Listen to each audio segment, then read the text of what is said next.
This is CNN Breaking News.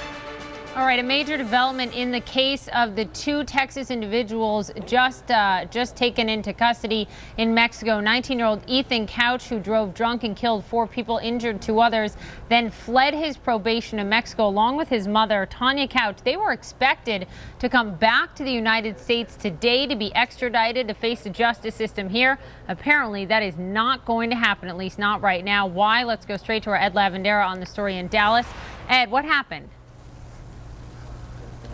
Well, I just spoke with the sheriff in Tarrant County, Dee Anderson, who you've seen over the course of the last few days talking about the case of Ethan Couch. His agency was responsible for bringing in the U.S. Marshals and tracking down Ethan Couch and his mother in Puerto Vallarta, Mexico. He just told me that he has gotten word from the U.S. Marshals Service that Ethan Couch and his mother have, quote, filed some sort of paperwork there in the court system in Puerto Vallarta, Mexico, trying to delay their return. So the sheriff says, quote, there's no chance of them returning today. He's not sure if it's delayed simply a day or several days, or if it could be weeks at this point. They're in the process of trying to gather more information to determine what kind of delay we're looking at here in this situation. But the sheriff saying that as originally had been suspected that Ethan Couch and his mother would be returning back to Texas today, that no longer appears to be the case. And Texas officials say, they had spent a great deal of manpower mobilizing people to make all of this happen today.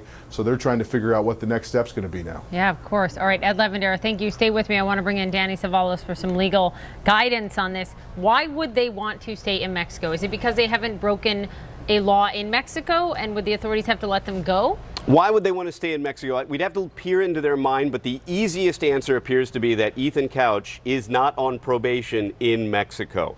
He is not at present violating any Mexican laws that we know They're of. going to have to let him go? Well, not necessarily.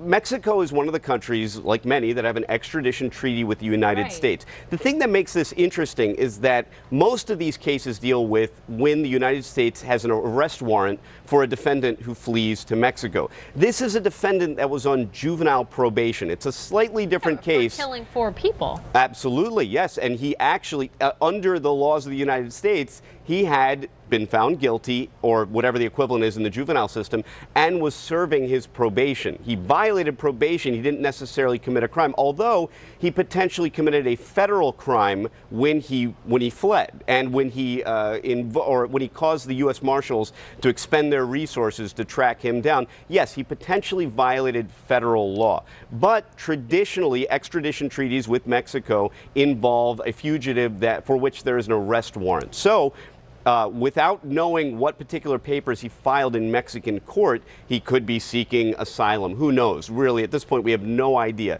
It's just conjecture. I have 30 seconds. Yeah. Do you think he and his mother will end up back in the U.S. in a matter of weeks? Yes. As a general rule, when it comes to extradition, yes, countries have extradition treaties. But the reality is most countries outside the U.S.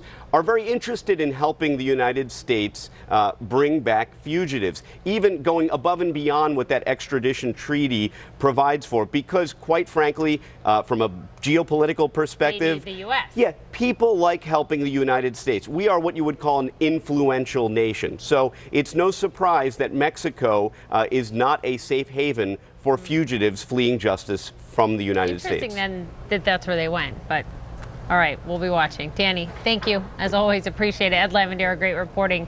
As always, quick break. We'll be right back.